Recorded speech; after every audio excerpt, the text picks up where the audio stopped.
Welcome back to another episode of Life in the Sands podcast. We have Jake and Zach on the podcast today, and we have a lot of good topics to talk about. Thank you, NBA, for being so interesting lately. We are going to get into the Giannis drama as well as the Draymond suspension and talk about the in-season tournament. We'll do some NFL rapid fire stuff too, and then talk about overall quarterback play and maybe address some of the comments Tom Brady has made recently too. So, Bender, do you want to start us right off wearing the Pacers shirt? Let's talk about what happened with the game ball between Giannis and the Pacers. Yeah, I gotta wear the Pacers shirt for today's episode, but yeah, I think it was more of an over exaggeration, even from both sides. I feel like Giannis kind of jumped the gun on trying to run back into the tunnel. Like I don't think it was quite that serious. Um, Now I think there's already some kind of bad blood because the Pacers knocked them out in the in-season tournament, which we'll get to later. But I think that kind of sparked it all. I think that's why Giannis wanted to go off that night for what 64 points. Um, Yeah. which was a franchise record. So I get getting the game ball. Being a part of the Pacers organization, they do collect game balls for that kind of thing. I know Stephen A. and those guys wanted to be like, no, I never heard of that before. I have. So I think it was very reasonable, but I also think the other part of that is like, there's two game balls. There's two. So like you couldn't have just took the other one, or like I'm sure the Pacers would have been fine taking the other one. Like we didn't have to fight over the same game ball and turn it into some fiasco. Like you Yeah. literally looked like Draymond without the physicality the other day. Like that's what you look like. Um, Yeah. I I mean, just think it was very blown out of proportion by Giannis and everybody in that hallway. But yeah. I mean, I tend to agree, right? I mean, they look like a bunch of children. It's definitely something that I look at and I'm like, yeah, like, does it matter that much? Like by next week, y'all are gonna forget about this and yeah, you're gonna move on. And was it worth the fiasco that it caused? But it's interesting you bring up the Draymond comparison right away because I seem to remember Giannis having a couple of post-game issues now when he gets frustrated. He pushes yeah, over ladders on, arena workers. He runs back into tunnels trying to get the game ball. People have to pull him back. So I'm like, there's a little bit of a pattern forming there too that I don't think you can entirely disregard. But I did see a clip of the Pacers players back in the tunnel saying, like, don't give it to him or keep it, keep that ball. And I hmm think it was like Miles Turner and a couple others. And by way of that yeah. too, I also saw the Miles Turner clip of him saying that he doesn't play with Legos, he builds Legos, which I also thought, which I also thought was really funny. And maybe you'd have some personal insight into that. I'm not sure if you've ever seen Miles Turner's Lego collection, um, but yeah, I think it definitely was blown out of proportion. It seems a little ridiculous. Seems like it could have been a lot better handled on both sides. But you mentioned the in-season tournament, and maybe that could be the reason for some of that bad blood. It did feel a little bit more like 80s or 90s basketball when there really was like a legitimate disdain between the teams. Like the Pacers and the Bucks do not like each other right now. Like Yeah, last year, it wasn't like that. there was already an escalation to it as well. So obviously they lost the in-season tournament game Right. against them. But previously in the game, Aaron Nesmith wrapped up Giannis, and that was a big fiasco between like Bobby Portis and Yeah. Thanasis on the sideline. Looked like he was about to bounce onto the floor. But she kind of looked goofy, like he wanted to, but knew he couldn't. Kind of like Yeah. Yeah. got caught in between. Um, I don't know if you saw the video of Giannis running back into the tunnel, but Thanasis is right behind him, like he just Yeah. straight across.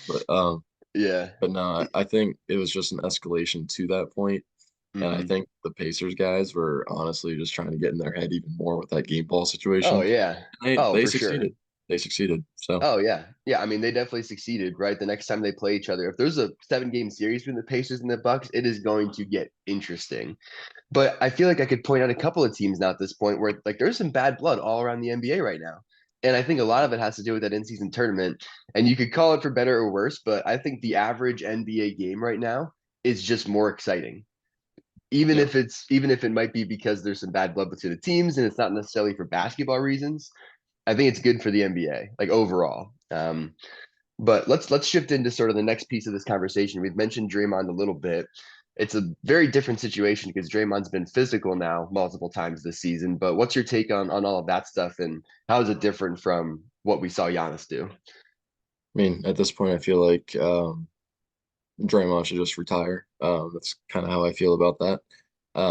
He either needs a change of scenery, um, change of coaching because I think Steve Kerr is a little bit too laid back with him.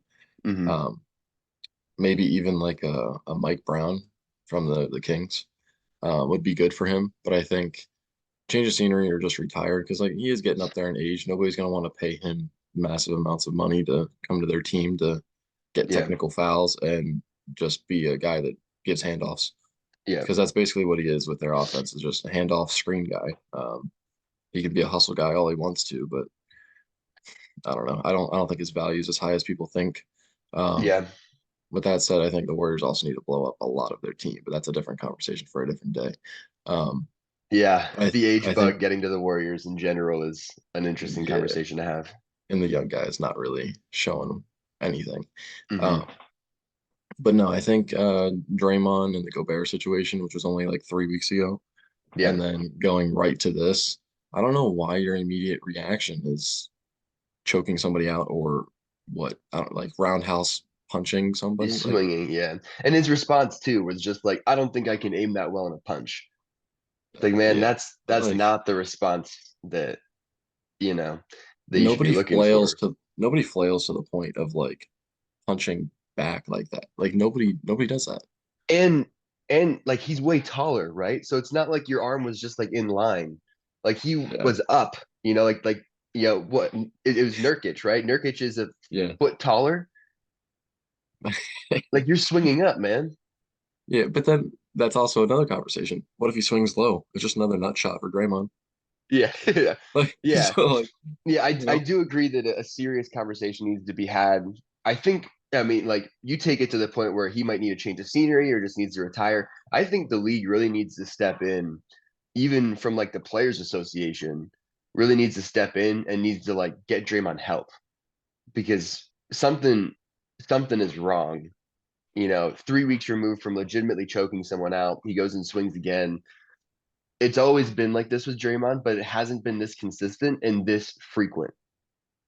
So for me, that's what's most concerning is like now all of a sudden it's happening a lot more and it seems to be escalating beyond what it ever has too. Like the first thing my brain goes to now is like what's going on in Draymond's head and like should he be seeing someone? Like he needs to take like 6 months away from basketball and like see someone. Or just go to the WWE. see now I don't think he should see anybody just because I don't think it'll help him. Um, but I think it's more of just who he is, and I don't think he has any self-control. Um, so I think that's what's kind of getting him in trouble. But I don't know, man. I don't know. I just don't think he'll ever change. And I think in order to not tarnish your career any more than what it probably already is in some people's eyes, I think you need to like just leave. Yeah. So, all right. Be So done. so before we move on to legitimately talking about the in-season tournament, I have two sort of like following questions for you. Number one is compare Draymond's career in that sense to a guy like Dennis Rodman then. I think it's more of what they were allowed to do back then versus what we're not allowed to do now as well. Because Okay. even like the bad boy Pistons, they were like throwing MJ on the ground. Like Right. it's kind of the physicality of fouls have decreased Yeah. because they're trying to keep people healthy, but at the same time, like now that's also kind of killing the league a little bit. Um, So if Draymond plays in the 90s and Rodman plays today, do you think they have similar career arcs? And you yeah, think Rodman is labeled as, whatever Draymond's being labeled as right now, but Draymond's probably labeled as, yeah. the No, tough I don't guy recall Rodman type. I don't recall Rodman just hitting people in the nuts, but like you Also know, fair. um, but in regards to like the fouls and like the unnecessary contact and stuff, like And yeah, yeah, like it's gonna be the yeah, same.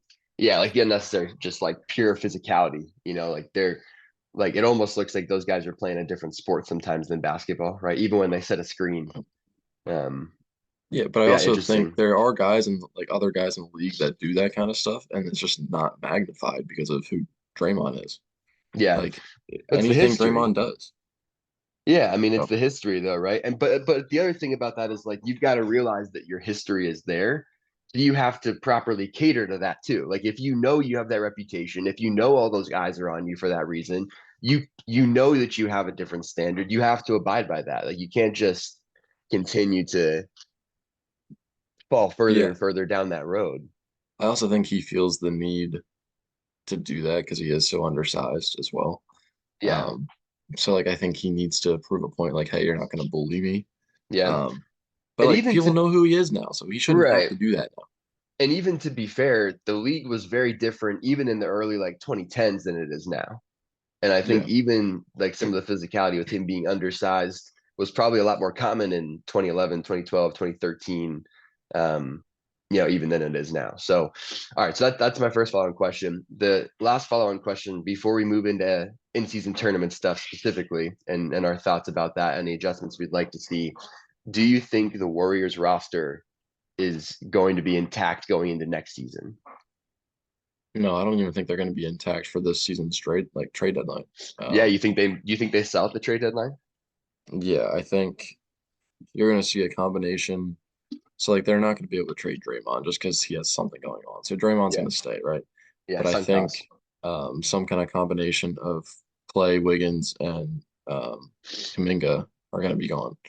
Wow. Um, I think what they should do, personally, is try and trade um, like Wiggins and Kuminga for a guy like Siakam, for example. Like I think they need to bring in a different wing other than Wiggins. Like, thank you, Wiggins. You got us a ring. Now we got to move on because you look like you don't want to play basketball again.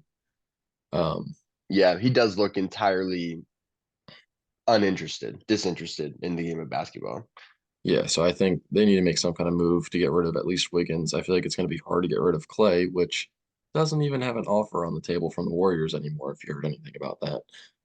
He had like a 2 year 40 million on the table with them. I don't know, Yeah, something close to that, but he declined it because he thought he was a max player and he's not able to create space like he used to. He's not able to work out at the post like he used to. Like he doesn't have the bounce or the speed to really get open anymore. So it's kind of um, killing him a little bit. But yeah.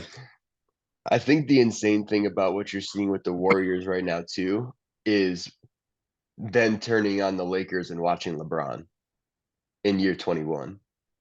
yeah. um, I mean, at this point, I don't expect anything less, so I don't even think about it that way.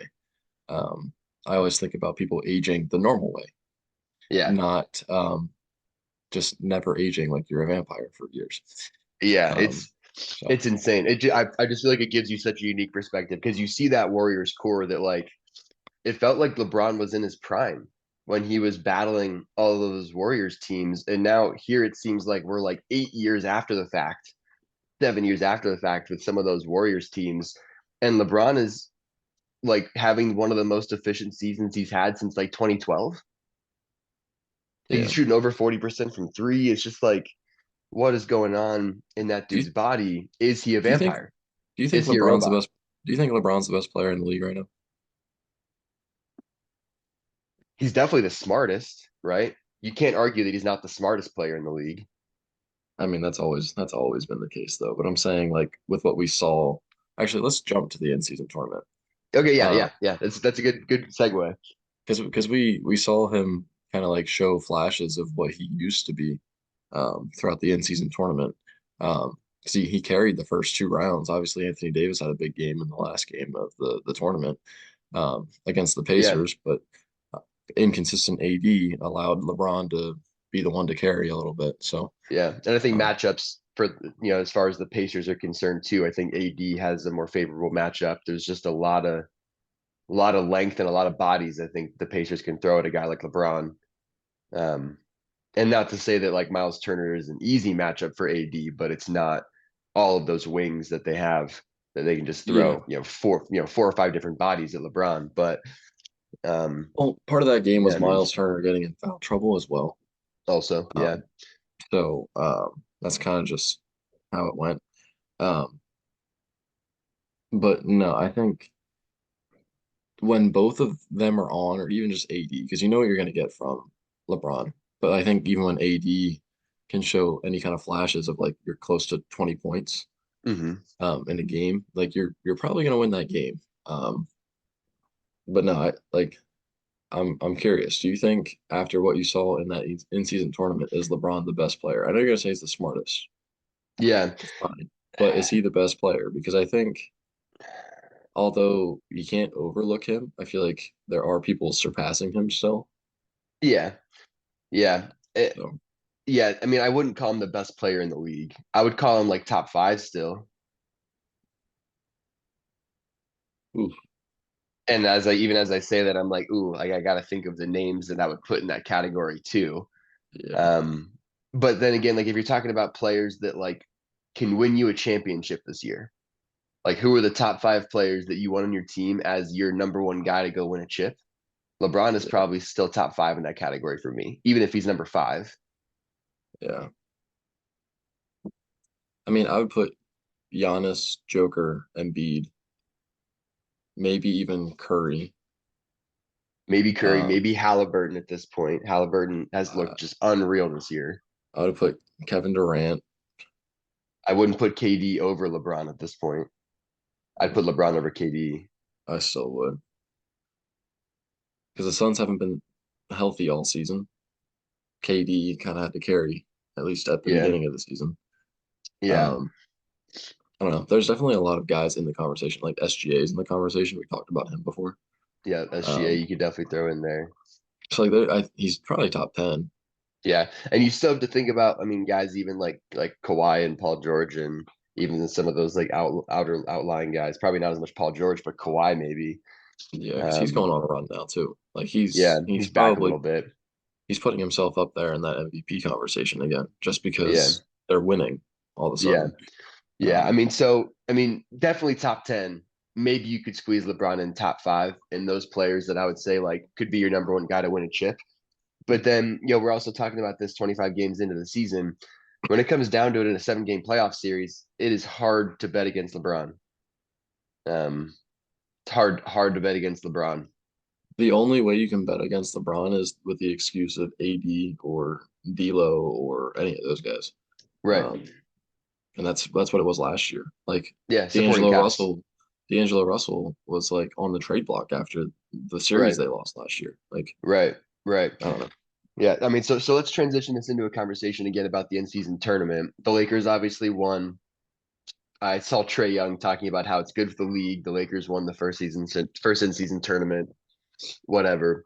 But what changes do you think you would make to it after we've seen it play out one whole time now? What do you think you would change? I like the idea that Halliburton brought up about making a guaranteed playoff spot for the winner. I think that's fair. I think that gives you something to play for. In regards to something to play for, I know they were playing for money, but there were teams that in those in-season tournament games, let's say it was like the second night of a back-to-back, um, like the first game wasn't in season, the second game was, and guys like Zion, for example, didn't play in that second game, which was an Right. in-season tournament game. Like we had times where it was just load management during those games. Hmm. And I feel like if you compete for a playoff spot, you're probably going to load manage the first game, which is Right. fine. Like do what you got to do, but then you're at least getting the full roster for every single in-season game. Right. That's the only problem I really had with it was um, the timing of when you were resting guys. Like, are you guys not trying? Um, even there was a press conference with Nick Nurse. I forget what the exact question was or what the exact answer was, but it was more of like an answer from Nick Nurse where it was like, "Okay, we're not in the tournament." Okay, and I was like, "Are we? Are we okay? Like, are Yeah. we not Yes. playing for money? Like, I'm confused." Yeah. Yeah. I think it is a really good point, right? Because at a certain level, I saw stuff about LeBron telling all the young guys on the team, like, oh, I got you. Like we'll get those extra checks. And it's like that's Yeah, cool. Like it's definitely motivating. But yeah, I think if you put a playoff game or a playoff spot on the line, every one of those in-season tournament games doesn't feel like an exhibition where they care more. It feels like a playoff game. Like every single one of those games feels like playoff basketball. Um, so yeah, I think that would be a lot better. I also think the scheduling of the in-season tournament was really funky. Like having the games all yeah, mixed into the regular season was weird. I'd rather have it be I did like the idea of, I think we talked about this in a previous episode, like every like Friday night could be like in season tourney night, and like it's Friday nights for the first like 2 months of the season. Like that, I think could be okay. But I think even better yet would be if there was actually just like a 2 week span where it was like in season tournaments happening for the next 2 weeks, and every one of these games is like that. So I think they need to fix the scheduling a little bit too. It was weird, hard to follow in some ways. Like you could turn on an NBA game, and be like, oh, like this is an in-season tournament game, and not even like realize it until you turn on the game and see the court's different. But I think the thing with that is like if you do all of the tournament games in a row, like you just clear out the whole tournament nonsense in a row, you're getting all the other teams what like 2, 3 weeks of rest. I feel like that doesn't make sense either because then you're losing out on money in those areas, and then on top of that, Yeah, it's like you want to see those teams, those fans want to see their teams still. So I think yeah, the way they mixed it in is the only way they can do that. Um, Again, if that's the only way they can do that, I just want to see them do it at times where teams won't load manage, or you can make yeah, the reward big enough that they won't load manage. yeah. Well, I guess you're talking about too once the actual like tournament started. I'm even talking about all of like the qualifying games. Because I know that they like added games back to other teams' schedules to make up for the in-season tourney games if they didn't make it. So they added like a game or two to everyone else's schedules. And that like I totally get and everything. But even so, I think having the tournament be more condensed, you can probably do more marketing, more event type things around the tournament then too. It just feels like there was a lot of lost opportunities for the NBA as well as it went. Um, Yeah. yeah, it feels like there definitely was some lost opportunities too, and I'm sure that they're as a league are already going back and looking at all of their numbers and seeing what they want to do for next year. I don't think it'll go anywhere. I think it's staying. Like I think it's going Well, to be here for the next couple of years at least. think about it this way. So, if you look at the history of when you try something for the first time, right? So like you're obviously going to look at this and be like, okay, we had more time to do this. We had more time to do this. That's what like in regards to the NBA, they did that with the All-Star game. Now we Yep. have live drafts for the All-Star game. So like that was a great way to market because you have the goofballs on TNT, you got Shaq, Kenny, Chuck, Ern, like you got all those guys Hmm. with live like everything where it's just entertaining, right? So like Yep. that's how you're making your extra money. That's how you're getting more viewership. So I think they're gonna find different ways. Obviously, All-Star game and in-season tournament are two different things. Um, Now I think the next step is to make the All-Star game competitive. Um, Yeah. but with that Which said, I think you can still I'll evaluate. yeah. But Yeah. Yeah, yeah, and they will, and it'll get better and better. But I think the important part is that it did make the regular season more interesting. It did incentivize players to want to win at least a little bit more than regular season games do. And I think overall it was good for the league. So like I think it'll be back. We'll see more of it. We'll probably see a different version of it for next season. But I'm excited to see what that looks like. You know, whatever the NBA does come up with for the second iteration of it. And a quick note on the All-Star game too. I think the NBA did it right the year that they had the target score. yeah, That I was the think that was most the best thing competitive. too. Yeah, that was the most competitive All-Star game I've ever seen. And I still remember Embiid getting the ball like 3 times in a row in the low block in that situation. And I Yeah, remember him cooking LeBron in the low block. yeah. And that's like what I remember from that game. But that was as competitive as I have ever seen an All-Star game. Like those last like 15 possessions. Like it took like 15 possessions for them to score the last like 4 points. Could you imagine if they did a target score for the final game of the in-season tournament? You know how That'd be crazy crazy that would too. be? That'd be crazy too. I That think would target score that in would general is a really interesting way to revamp exhibition games like that, Yeah, like and make it more I interesting. wouldn't Yeah, ever I wouldn't tamper with the actual NBA like finals and playoffs and stuff, but like if you're gonna right. tamper with a one game like Hmm. one or done situation, like you might want to think about it because that makes things quite entertaining and quite Yeah, intense for the whole game. yeah. Like, Um, what if it was just like 10-minute quarters or like 10-minute sections of game time, and the target score is just 100 for every yeah, in-season tournament game, right? It's just yeah. like first team to 100 points in every one of those games. Like that'd be really interesting to watch. Pacers games would go super quick. I'll tell you that much Right, between right. how much they score and how much they don't play defense right now. You Right. know how quick those games would go? You It'd would be be in, like yeah. 2 minutes into the third quarter. Like, Well, yeah, I mean, the other interesting part about that is that, yeah, I guess it's less TV time and everything, so the league may not like that, um, or the league may like that. I don't know. Now you have exhibition games that can be an hour and a half instead of three. there's still stuff to do in between, though. That's what we were just talking about. Like, you can find other Yeah, ways to market in between quarters or games or yeah, just anything.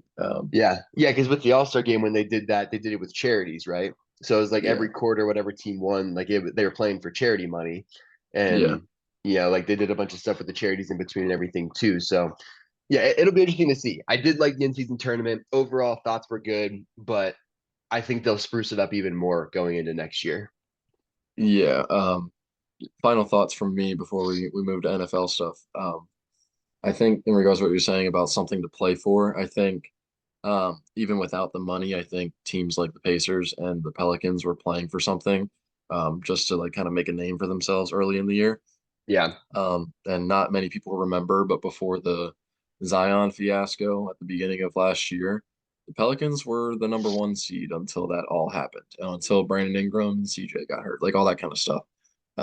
They're all yeah, healthy right now, or at least relatively healthy. I'm happy to see CJ back after, I believe it was like a punctured lung or something. I don't know.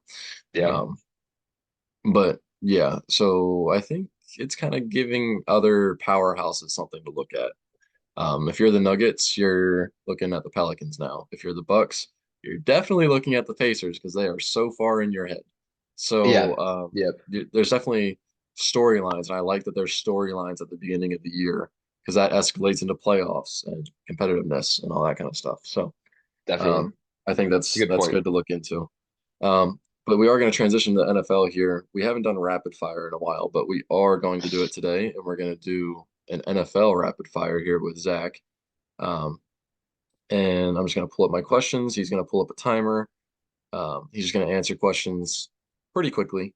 That's why it's rapid fire. I'm just going to ask him a series of questions. We're going to get some weird takes from him because he's a weird human being when it comes to this stuff. So we'll see. All right. Well, the Whenever, timer is ready. okay, let me know. Go ahead. Are the Bills the scariest AFC team? Oh, yes. Scary to watch, scary to root for, scary to play against. They're just overall scary. Yeah. So, yes, they are the scariest team. Not necessarily because they're the most dangerous, but just because they're the most inconsistent. So, whether you're a Sca- fan of the Bills or you're playing against the Bills, it's just, yeah, it's all just scary. Yes. Scary to watch. It's hilarious. Will and should Mike Tomlin be fired after this season? Yeah, it's tough. Uh, Mike Tomlin technically has another year in his contract. For the first time since 1930s, the Steelers let go of an offensive coordinator or a coordinator in season at all. I don't know if Kenny Pickett's the guy. You're dealing with Mitch Trubisky under center. I think that there's probably a lot of other issues other than Mike Tomlin there. But if it's been 17 years and all those issues exist, all flows from the top down. It's probably, from my perspective, I think it's time to move on from Mike Tomlin. I don't say that lightly. I think Mike Tomlin will get picked up very quickly by another NFL team, but not to say that Mike Tomlin's not a good NFL coach. I think it's just sometimes you need new.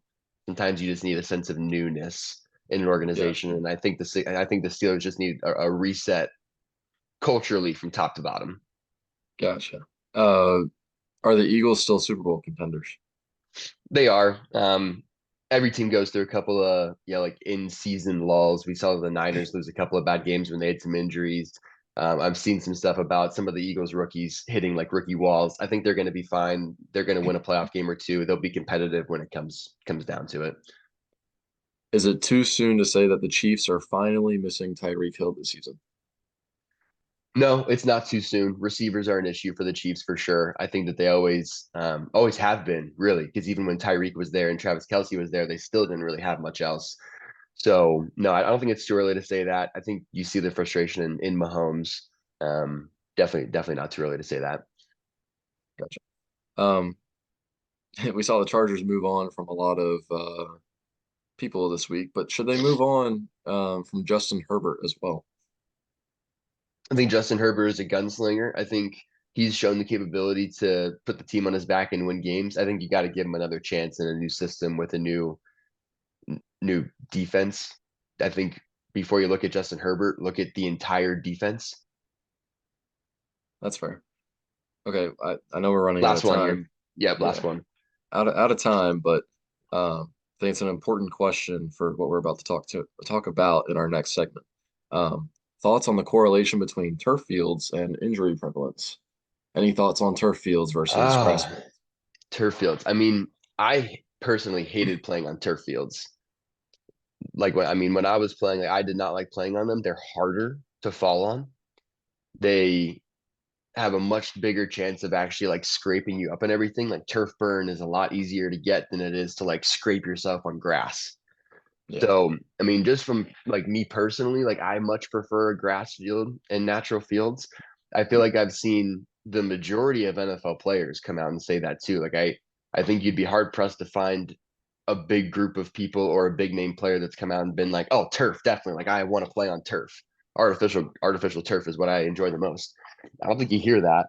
So I think at this point, like you're the NFL, it seems almost like a like why are you dying on that hill? Like just spend the extra money, put the ground screws out there, and just put real grass everywhere. Just have every stadium be real grass. It's obviously what players want.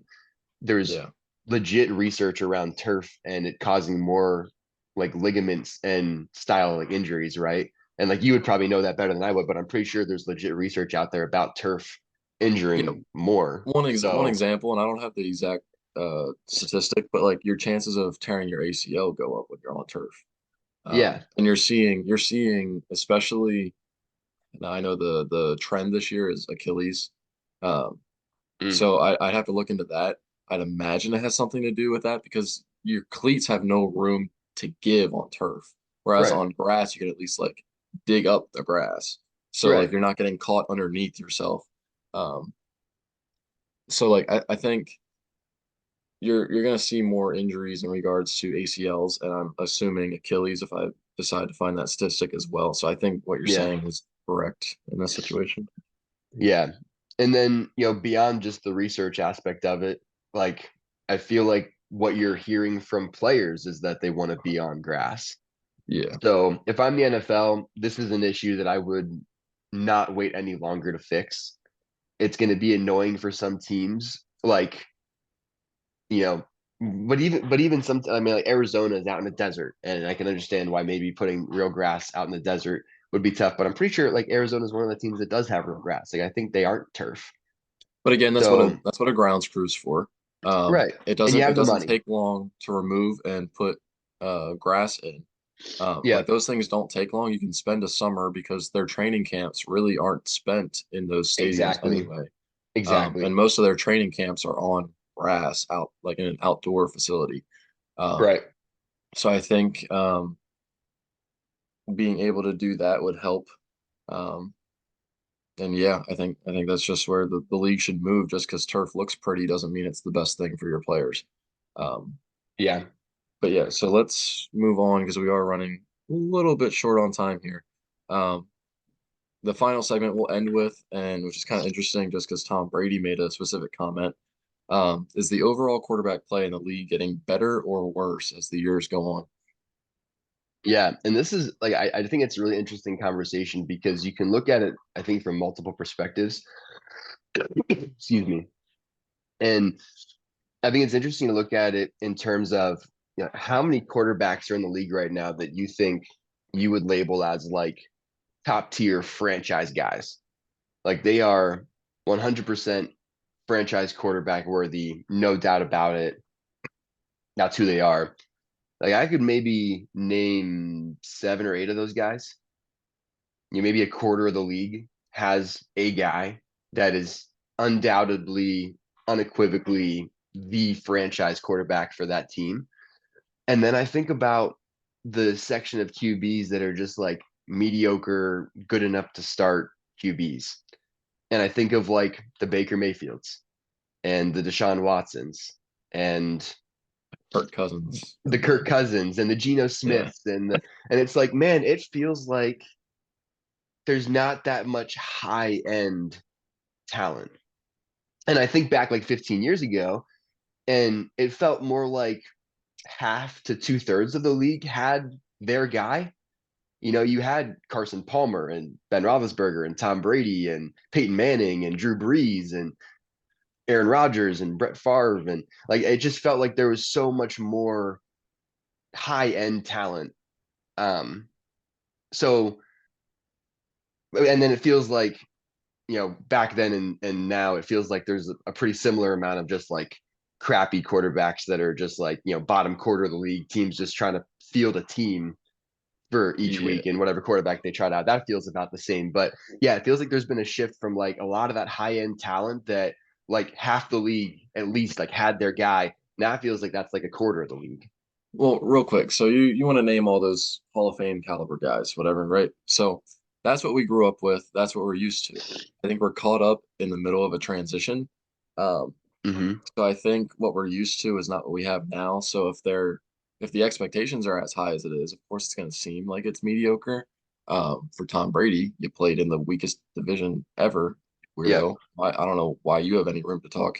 I know Yeah. you won Super Bowls, but dude, like, whew, that got me triggered when Alex Smith clapped back at him. I was like, yeah, Tom Brady, shut up. I don't care if you're a Michigan guy, shut up. It was a So really good point. yeah, so then like and then you moved out to Tampa, also in the weakest division. Drew Brees is gone. Yeah. Atlanta, Carolina. So Cam Newton's gone at that point or washed up because I know he came back one time, right? Yeah. So like it is what it is. But I think the example I'm going to use here, and I think you might agree, besides maybe like the last year or two of his career, Tony Romo was looked at as a mediocre quarterback because all we do is remember him for the picks, correct? We're See, we're that's an looking interesting one. I would throw Tony Romo into the franchise QB okay. category Mo because most people he's a wouldn't, Hall of Famer franchise QB. There was we, never really a time where his job was insecure. but wait for this, wait for this. But we look at Dak Prescott right now as the front runner for MVP, if not top two. Dak Prescott had that same issue last year, and his job was on the line. Hmm. Tony Romo's job was never on the line.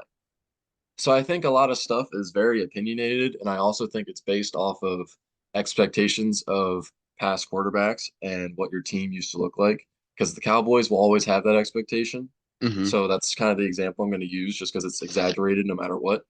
But Yeah. like I think what you see, like Russell Wilson is still probably looked at as a mediocre quarterback right now, but I think was a superstar or a franchise quarterback with Seattle. Right. So I think Russell Wilson's job was on the line in the first half of this season. If they didn't Yeah. go on this run, I think he would be on the move. Yeah. And that I'll give you credit for. I think I do think that the overall quarterback play is has gotten worse. I don't think there's as much high end talent, but I will agree with you in the fact that I think teams are much more likely to move on faster because the Yes. pace of all those decisions happens so much quicker that there isn't room to see if a guy's a franchise QB. Right? Like Kenny Pickett, like there's a chance that the Steelers move off Kenny Pickett in his second year, and it's because he was with Matt Cannon for the first 2 years, had an injury. There's been a couple of like injury prone things. It's reasonable the Steelers might move off of him, For but you would sure. have never seen that 10 years ago. It would have been 3, 4 years in before you made that decision. Definitely. But that'll do it for this episode of Life in the Stands podcast. We are going to do a college football special since playoffs are coming up. So stay tuned for that. Talk about how my Michigan Wolverines are going to slap Alabama. And we'll see you next time.